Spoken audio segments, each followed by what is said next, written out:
Wally Ballago Seck. Il est né le 27 avril 1985 à Dakar, la capitale du Sénégal. Son père s'appelle Thione Ballago Seck. Il est un grand chanteur et très connu au sein du pays, la pays de la Teranga, Sénégal. Voilà pourquoi Wally Seck occupe une grande place dans la musique sénégalaise. Sa mère s'appelle Ndeye Fatou Diaga, une belle dame, adorable, aimable et souriante, dont son père Thione Seck a même créé une magnifique chanson dédiée Diaga. Ndeye Fatou Diaga, billahi yalla du la fente, ma wax ko ci français, merci beaucoup Diaga.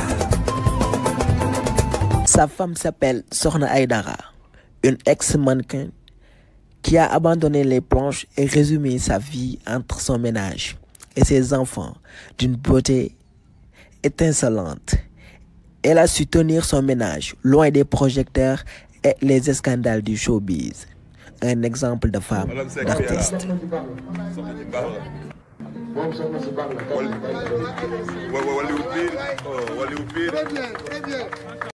Son orchestre s'appelle Ramdan.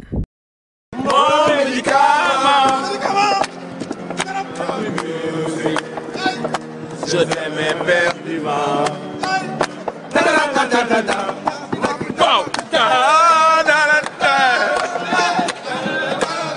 Mais en vérité, cet orchestre est formé par son père Thione Ballago Seck et un cousin de son père en 1984, un an avant sa naissance. En fin 2007, Wally Seck sort son premier single intitulé Beau Judo. 3 ans après cela, précisément le 17 décembre 2010, Wally sort son premier album intitulé Voglio, qui signifie vouloir en langue italienne. Un album de 7 titres qui fut très apprécié et qui lui permit d'imposer sa marque. En février 2011, Wally Seck fit partie des 5 artistes nominés dans Sony Music Award. Il a eu à disputer le trophée du meilleur artiste de l'année. Mais avec ses aînés, à savoir Viviane Ndour et DJ Awadi, pour ne citer que cela, malheureusement, ce grand événement sénégalais fut annulé pour des raisons financières d'après le producteur. Le 4 septembre 2012, El Phénoméno nous sert son second album intitulé Loné, qui signifie tout en français. Un album de confirmation composé de 8 titres et qui ne cesse d'exploser les bandes FM.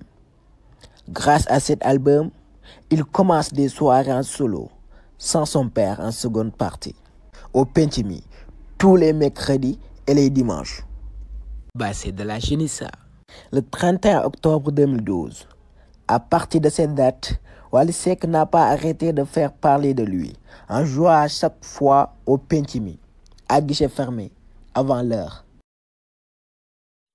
Il s'avère que ce fut un jeu d'enfant pour lui, oui, car toutes les fois où il a été à la prestigieuse salle du Grand Théâtre National, le digne héritier de Thione Seck a su la remplir, et avec la manière.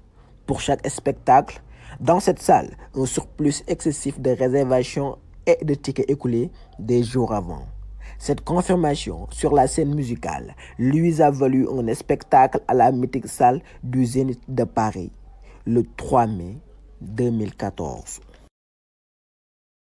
Le 19 décembre 2015, Wally Seck présente sur le marché un album de 21 titres.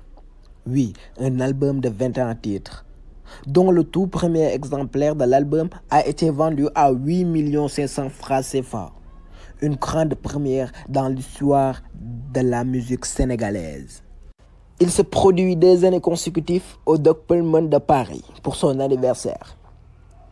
En décembre 2018, il tape encore, il frappe encore. Il sort un nouvel album intitulé Symphonie. Album composé de 12 titres et qui a pratiquement circulé dans tous les médias du Sénégal. Très aimé même par les Sénégalais. Le 26 octobre 2019, le tout dernier, le Faramareen éclate le Domes de Paris pour la 3e édition de son anniversaire. Il avait rempli tous les palaces et éclate la salle, ce qui n'est jamais arrivé. Wally Ballago Seck a collaboré avec différents artistes internationaux comme Sidiki Diabaté, Mokop, Wizkid, Davido, VG Daram, etc. Mais malgré sa gentillesse et sa générosité, il a eu certains obstacles dans sa carrière musicale, comme précisément le vendredi 5 juillet 2019, lorsqu'il avait porté un t-shirt décoré du drapeau de la communauté homosexuelle LGBT. C'est à quelques heures seulement après la célébration de la Gay Pride en Europe. Ce qui a créé effectivement de plusieurs interventions des imams et autres. Mais d'après son talent et sa carrière musicale, Wally Ballago Seck est un grand businessman. Oui, il aime le business. Il a même arrivé jusqu'au point de fonder une fondation, Faramareen Music. En effet, Wally Seck a confié le management de Faramareen Music à sa femme, Sokhna Aïdara.